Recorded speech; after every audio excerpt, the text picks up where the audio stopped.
દાહોદ જિલ્લાના ગરબાડા તાલુકાના નીમજ ગામમાં આવેલી એકલવ્ય મોડલ રેસિડેન્શિયલ સ્કૂલમાં બાળકીઓને આપવામાં આવતા ખોરાકમાં એજન્સીની ઘોર બેદરકારી સામે આવવા પામી છે તેવા આરોપ બાળકીઓના વાલીઓ દ્વારા લગાવવામાં આવ્યા છે. દાહોદ જિલ્લાના લીમખેડા તાલુકામાં આવેલી એકલવ્ય મોડલ રેસિડેન્શિયલ સ્કૂલના કેમ્પસમાં ચાલતી ગર્લ્સ લિટરસી રેસિડેન્શિયલ સ્કૂલ મંડોરની કુલ 98 વિદ્યાર્થીનીઓને ફૂડ પોઈઝનિંગની ઘટનાની શાહી હજુ સુકાઈ નથી અને એ જ એજન્સી દ્વારા અપાતા ભોજનમાં ઘોર બેદરકારી સામે આવવા પામી છે. થોડા સમય પહેલાં જ લીમખેડાની મોડર્ન સ્કૂલના કેમ્પસમાં ચાલતી ગર્લ્સ શાળામાં ફૂડ પોઈઝનિંગની ઘટના બનવા પામી હતી. તેમ છતાં નીમચની શાળામાં પણ તે જ એજન્સી દ્વારા ભોજન પૂરું પાડવામાં આવી રહ્યું છે. રસોઈ ઘરમાં સાફ સફાઈનો સંપૂર્ણ અભાવ જોવા મળે છે.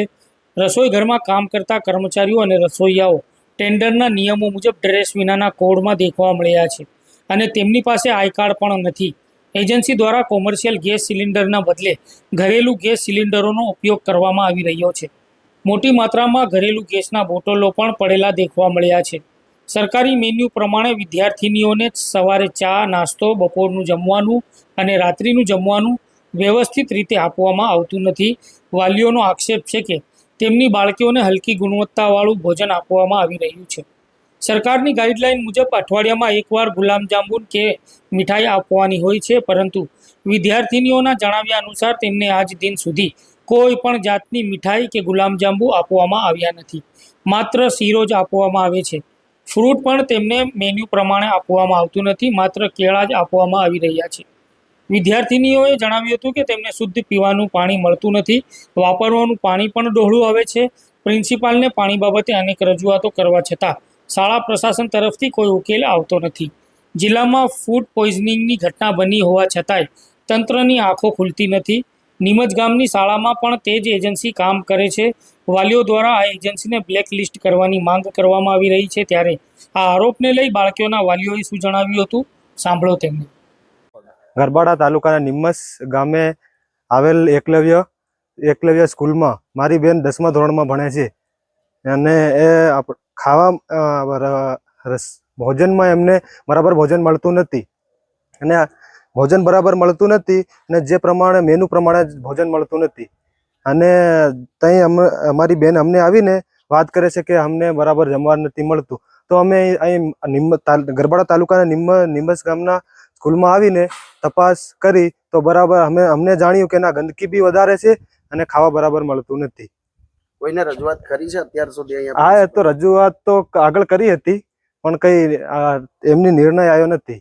અમારી નિમ્મજ ગામની છોકરી, મારી છોકરી ભણે છે એકલવ્યમાં, ગરબાડા તાલુકો, નિમ્મજ ગામ.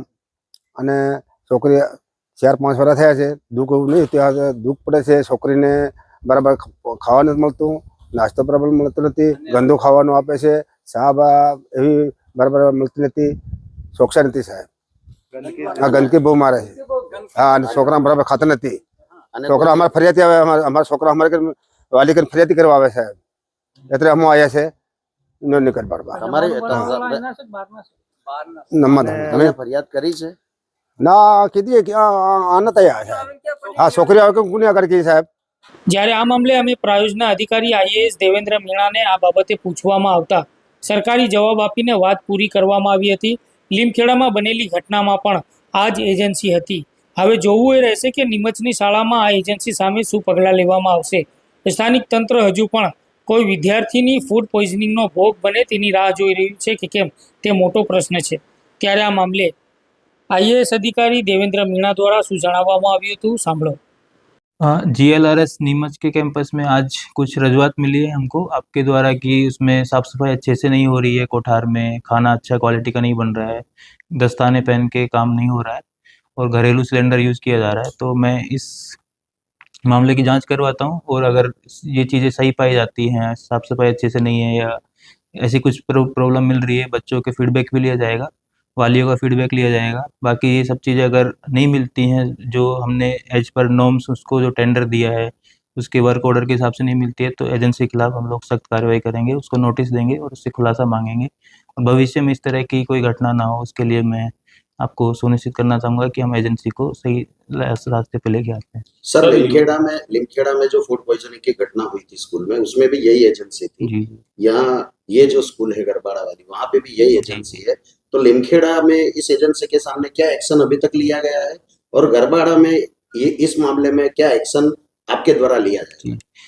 लिमखेड़ा में जो फूड पॉइजनिंग का इश्यू हुआ था उसके बाद में मैंने सारे प्रिंसिपल और वार्डन को हर सप्ताह में जाके कोठार को जांच करने के लिए उसमें कोई एक्सपायरी डेट का सामान ना हो वो सुनिश्चित करने के लिए एक रजिस्टर निभाने की जिम्मेदारी दी है। साथ ही सभी मेस वाले एरिया जहाँ पे खाना पकता है वहाँ पे सीसीटीवी कैमरा लगाए गए हैं ताकि हम देख सके कि साफ सफाई के साथ में खाना बन रहा है कि नहीं बन रहा है। दोनों वार्डन को नोटिस दिया गया है कि खाने बनने के बाद में बच्चों को खिलाने से पहले उनकी जवाबदारी है कि वो खाने को टेस्ट करे, तो दोनों वार्डन को नोटिस दिया है। प्रिंसिपल की जिम्मेदारी है कि वो स्कूल में रहकर पूरी व्यवस्था को देखे, तो उसको भी नोटिस दिया गया है। साथ ही हमने एजेंसी को नोटिस दिया है कि आपने ये जो घटना हुई है उसमें किस तरह से ये घटना हुई उसके बारे में खुलासा देने के लिए एजेंसी को भी नोटिस दिया है। और फूड पॉइजनिंग का जो इश्यू था उसके बारे में जो रिपोर्ट है वो अभी तक आई नहीं है, इसलिए हम आगे की कार्यवाही क्या होगी उसके बारे में आपसे कह नहीं सकते, बट एजेंसी को हमने नोटिस दिया है और खुलासा मांगा है। सर, जिस धाराधोरण से एजेंसी को टेंडर दिया गया है, वो टेंडर के मुताबिक जो भी टर्म्स एंड कंडीशन है वो ये एजेंसी फॉलो करती है क्या? लिमखेड़ा में आप खुद गए थे, तपास की थी, तो नीमच वाले में भी ऐसा, मीडिया जहाँ गई थी वहां पे भी कुछ ऐसा फॉलो नहीं कर रही, तो उसके बारे में क्या?